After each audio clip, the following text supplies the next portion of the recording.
एक कहानी जो हजारों साल पुरानी है। एक शहर जो कहते हैं सोने का बना था, और एक समंदर जो आज भी उसके राज अपने सीने में दफनाए हुए है।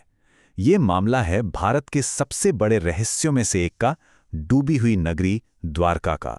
तो चलिए इस तहकीक में सबूतों की तह तक चलते हैं। तो हमारी ये जांच शुरू होती है साल 1983 में अरब सागर की गहराइयों से। ये वो साल और वो जगह थी जहां इतिहास के पन्नों में दबी एक सच्चाई बाहर आने को तैयार थी। आर्कियोलॉजिस्ट की एक टीम एक बिल्कुल रूटीन सर्वे के लिए समंदर में उतरी थी। उन्हें तो दूर दूर तक अंदाजा नहीं था कि उनकी ये गोताखोरी भारत के सबसे पुराने मिथक को हकीकत में बदलने की पहली कड़ी बनने वाली थी। पानी के नीचे जहां सिर्फ खामोशी और अंधेरा था, उन्हें कुछ ऐसा मिला जिस पर यकीन करना सच में नामुमकिन था। कुछ ऐसा जिसका वहां होना विज्ञान के हिसाब से हो ही नहीं सकता था। जी हां, कोई एक दो खंडहर नहीं, बल्कि एक पूरा का पूरा शहर। विशाल दीवारें, सीधी सपाट सड़कें और बड़ी बड़ी इमारतों के ढांचे। एक महानगर जो समुंदर के नीचे दफन था। तो सवाल ये था, क्या ये वही द्वारका थी जिसका जिक्र महाभारत में मिलता है? यहीं से हमारे ये केस खुलता है। देखिए, किसी भी अच्छी तहकीकात की शुरुआत होती है सबसे पुराने रिकॉर्ड्स से। हमारे इस मामले में ये रिकॉर्ड्स हैं हमारे प्राचीन ग्रंथ। तो चलिए अपनी केस फाइल यानी भागवत पुराण और महाभारत को खोलते हैं और देखते हैं कि वो क्या बयान देते हैं। तो केस फाइल के मुताबिक द्वारका बनाने की एक बहुत ठोस वजह थी। मगध का राजा जरासंध बार बार मथुरा पर हमला कर रहा था।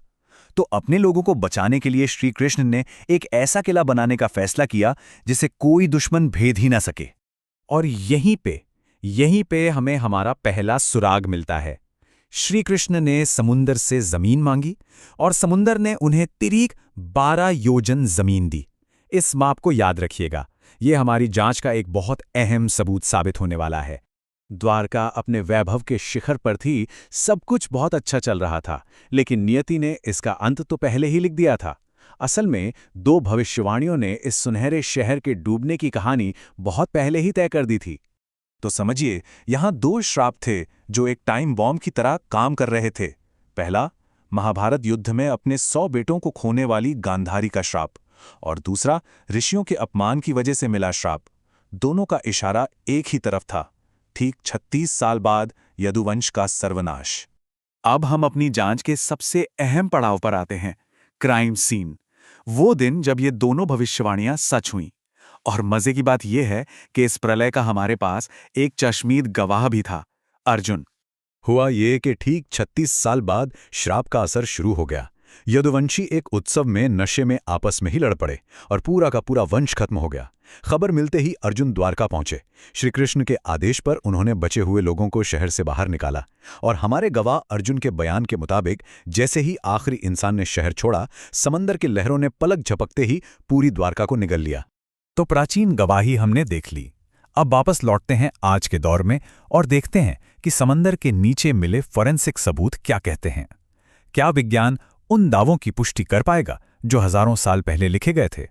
देखिए, आर्कियोलॉजिस्ट्स की फॉरेंसिक किट का सबसे बड़ा औजार है कार्बन डेटिंग। ये वो तकनीक है जो हमें बताती है कि कोई भी चीज कितनी पुरानी है, और इस केस में यही तकनीक सच और मिथक के बीच की दीवार को गिराने वाली थी।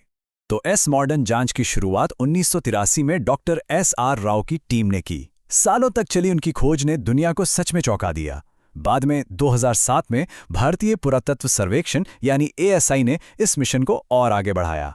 तो अब आता है फैसले का वक्त। इस स्लाइड को जरा बहुत ध्यान से देखिए, ये इस पूरे केस का सार है। गवाही कहती है कि शहर महाभारत काल का था।